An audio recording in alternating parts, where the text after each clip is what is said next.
Hola, mi nombre es Raimundo Rosales Villegas, soy maestro en filosofía. Les vamos a dar una interpretación, digamos, sui generis, del comienzo, esplendor y fin de Mexico Tenochtitlan. Vamos a basarnos para ello en lo que Barlow le llamó la Crónica X, que son un conjunto de textos que se basaron supuestamente en un códice. Principalmente nos basaremos en este texto. En este texto, junto con el Códice Ramírez y la Crónica Mexicana de Alvarado Tezosomoc. Entonces, decíamos que en este texto se dice que cuando salen de Aztlán los mexicas, ya el dios, digamos que le da sus tablas a los mexicas, le da sus sagradas escrituras y los saca de Aztlán, ¿no? Nosotros a estas sagradas escrituras le hemos llamado el Teoamostli, del dios Huitzilopochtli, y viene en este libro el cual también nos vamos a basar y que es fundamental para nuestra interpretación. Este libro está en náhuatl, escrito en náhuatl, y es traducido por Federico Navarrete Linares y por Paso y Troncoso también. Los dos se complementan, muy buenas traducciones, y ahí nos vamos a basar en lo que hemos llamado el Teoamostli del dios Huitzilopochtli, que son sus leyes divinas. Una de esas leyes divinas nos va a ayudar a comprender el ser de la Mexicayelistli. Esto, digamos, es una interpretación ontopoética, pero también es ontopolítica, porque refiere el modo de ser del régimen, cómo se van a regir los mexicas, cómo se van a ordenar, ¿sí? Entonces, aquí se va a decir quién manda y por qué mandan. Entonces, se basan en la ley cuarta del dios Huitzilopochtli, que esa es, digamos, nuestro hilo conductor de todo. Es tan importante que nos va a ayudar a comprender no solo la reinstauración del pueblo mexica independiente, sino su esplendor y también su caída. Entonces comenzamos. La ley del dios Huitzilopochtli, la ley cuarta, la cosa cuarta, dice: solo gobernarán los que ya han sido, los que son tequihuaque, los que ya han cautivado, los que han llegado a ser guerreros. Tequihuaque quiere decir los que tienen encargo. Entonces estos hombres que tienen encargo el gobierno, tienen encargo al Dios, tienen encargo, digamos, llevar el orden y la justicia de su Dios Huitzilopochtli por las cuatro partes del mundo. Entonces, esta ley, digamos, se dicta desde que salen de Aztlán, ¿sí? Y ahora ya sabemos cómo se van a regir los mexicas, quiénes van a mandar. Ahora bien, si bien estos guerreros tequihuaque que van a mandar son los que ya han cautivado, digamos que cuando salen de Aztlán los mexicas todavía no hay grandes tequihua, ¿no? No hay grandes tequihuaque, solo es un pueblo de masehuales. Entonces, digamos que es pobre, lacustre, todavía no sabe nada de guerra. Entonces, poco a poco, en su peregrinación, digamos que se van haciendo, ¿no? Van llegando a merecer, van llevando a cabo, digamos, las leyes del dios Huitzilopochtli hasta donde pueden. Algo importante que tenemos que decir también es que cuando salen de Aztlán, digamos que el dios Huitzilopochtli ya sabía cómo iban a acabar los mexicas. El dios Huitzilopochtli, digamos, ya lanza, digamos, una adivinación, un pronóstico, una profecía, ¿no? Y dice cómo van a acabar los mexicas. Y dice: llegarán hombres extraños y me ganarán todo, madrecita mía. Se despide de su madre y le dice: no volveré hasta que, por así decir, cumpla mi tiempo. Así le dice a su madre, ¿sí? Tendré que llevar a este pueblo el tiempo que tengan en peregrinación, los asentaré en la tierra sagrada que les daré, y también pues tendrán que conquistar los pueblos, y ya cuando hayan alcanzado por una orden que me haya hecho subir, esta misma orden me hará bajar y también caeré, y cuando caiga, madre querida, yo regresaré a ti. Algo muy importante que queremos subrayar es que, digamos que Huitzilopochtli ya sabía cómo iban a acabar los mexicas. Dice dos cosas. Una es que llegarán unos hombres extranjeros y se apoderarán de todo, le quitarán todo, le ganarán todo. Pero ¿quiénes lo destruirán? Lo destruirán los mismos pueblos que él sujetó, el dios Huitzilopochtli. Los mismos pueblos que conquistaron los mexicas tenochcas, esos mismos pueblos se le irán en contra y lo acabarán y lo tirarán por el suelo. Y entonces cumplirá su tiempo. El dios Huitzilopochtli lo sabe. Entonces, ya diciendo esto, y habiendo dicho cómo es la cuarta cosa del dios Huitzilopochtli, pues siguen en la peregrinación, ¿no? Se van haciendo, digamos, guerreros, poco a poco. Llegan a merecer por la guerra y las armas y el valor, el nombre de mexicanos, ¿sí? Llegan a merecer la tierra 260 años más adelante, con Izcóatl. Aquí con Izcóatl, digamos que por primera vez se ponen en libertad, llegan a ser un pueblo independiente, autónomo. Con Izcóatl se dice que sucede algo importante, se dice que se quema la historia. Y es de suponer que se queman códices donde se nombran a dioses que no son sus dioses. Pero ¿quién es su dios principal? El dios Huitzilopochtli. Entonces eso quiere decir que aquí quemaron los códices, la historia, porque se reivindica el códice sagrado, las sagradas escrituras, el Teomochtli del dios Huitzilopochtli. Entonces se reinstaura el pueblo y comienza a ascender. Muy rápido y muy pronto alcanzan la gloria y la fama, dice aquí Diego Durán. De tal manera que cuando alcanzan aquí la gloria y la fama, sucede algo muy importante. Se explicita la cuarta cosa del dios Huitzilopochtli, la de que solo los que ya hayan cautivado pueden gobernar. Se explicita y se lleva con todo el rigor del mundo, como lo había ordenado el dios Huitzilopochtli. Entonces, digamos, esa explicitación viene aquí, en este texto de Diego Durán, y se nos dice, ¿no?, que un buen día Tlacaelel reúne a todos y les dice: ¿saben qué?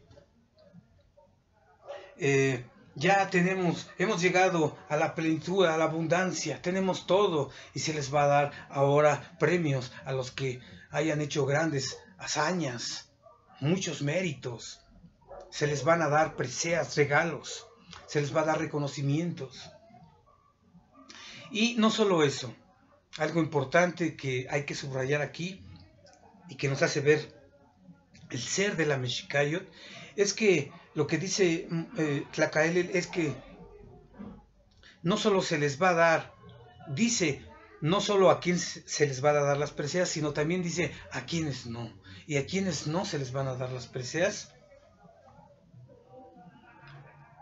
a los hijos de la nobleza que salgan cobardes. Imagínense, hijos de la nobleza que salgan cobardes, que no puedan ir a la lucha. ¿Qué van a hacer con ellos? Que no saben pelear ni quieren pelear, y digamos que los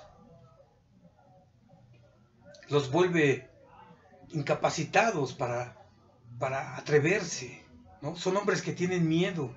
¿Qué pasa con todos estos hombres que tienen miedo?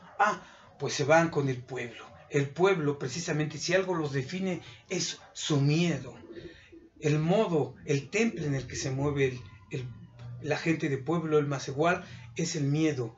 Y el temple en el que se mueven los grandes guerreros es el valor y la guerra. Por eso dice Tlacaelel: el alto linaje y la sangre real, esto lo dice aquí en el texto de Diego Durán, no se hereda por ascendencia de grandes señores, sino se hereda por el temple del valor y la guerra. Es decir, todos aquellos que salgan valerosos podrán llegar a merecer grandes preseas, grandes títulos, podrán llegar a ser tlactoque.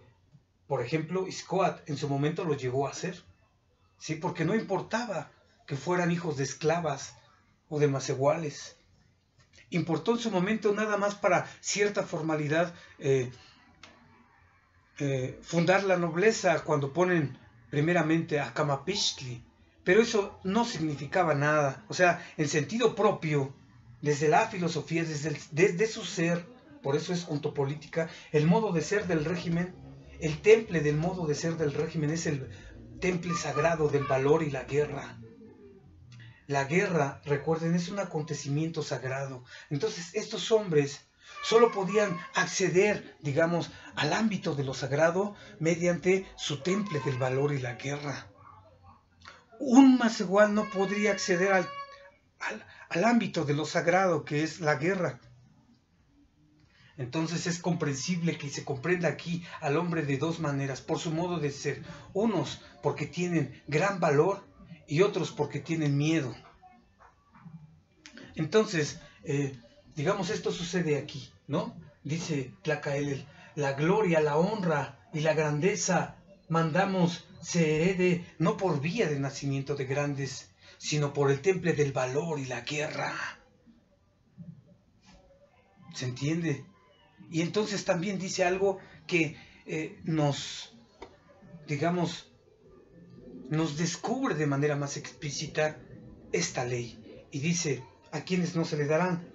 Entonces, a los hijos de los señores que son cobardes, o a los macehuales, o a quien sea, que son cobardes, no se les van a dar. Y no solo eso, se les va a retirar al pueblo por su cobardía. No pueden estar en el ámbito de la nobleza, no pueden entrar al palacio, etc. No pueden tener cargos de gobierno. Entonces, también dice algo importante. Todos los hijos de señores con esclavas que sean valientes serán considerados como hijos legítimos. Podrán heredar las haciendas, podrán tener grandes títulos, podrán llegar al gobierno, y no solo eso, podrán llegar a ser grandes tlactoque, ¿no? Como en su caso le sucedió a Iscoat. Pero bueno, anunciando esto, Tlacaelel nos hace ver que no importa tu ascendencia, es decir, si eres hijo de esclava, si eres hijo de macehual o si eres hijo de pipiltin, eso no importa. Lo que importa es tu modo de ser. Eso es lo único que importa.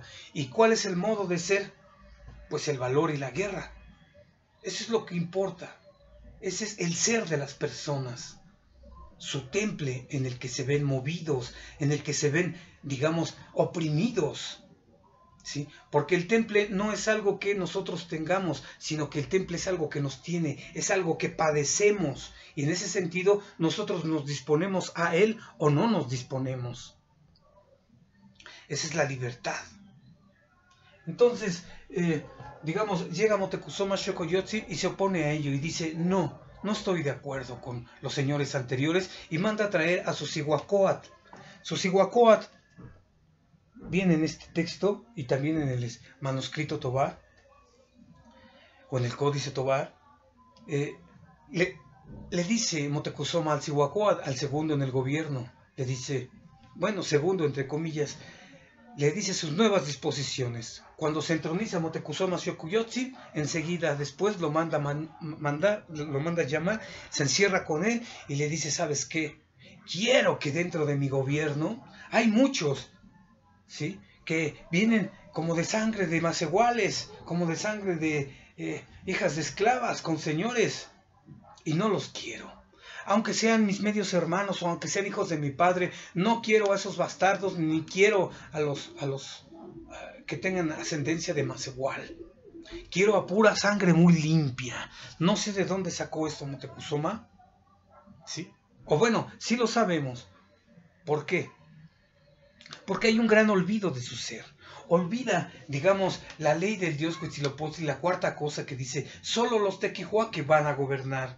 Tanto así que en este texto de Alvarado Tezosomoc, hay una parte en donde dice, se los voy a leer, dice, y no porque sea Tequihua, siendo miserable más igual, valga y aventaje a los principales señores mexicanos e hijos de reyes. ¿Sí? Mientras que para estos era muy importante, por la cuarta cosa del dios Huitzilopochtli, que los Tequihua gobernaran, para él no importaba. No importa que sea Tequihua, lo que importa es que sea de sangre muy limpia. Pero, ¿qué le sucede a Moctezuma? ¿Qué no sabe acaso que su origen es un pueblo de masiguales?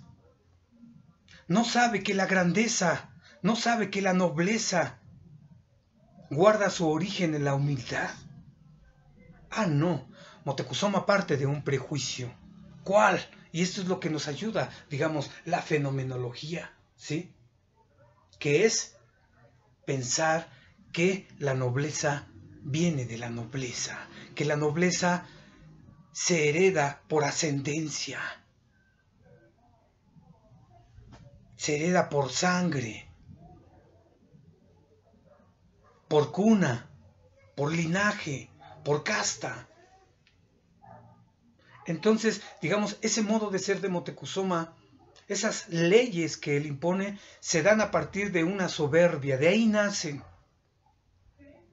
de esa soberbia que hace olvidar lo esencial, olvidan su ser. Entonces,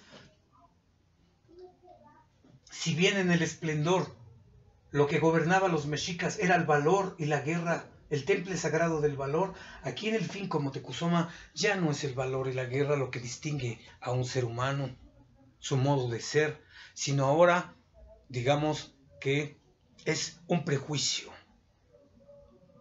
de que se es noble porque naces de padres nobles.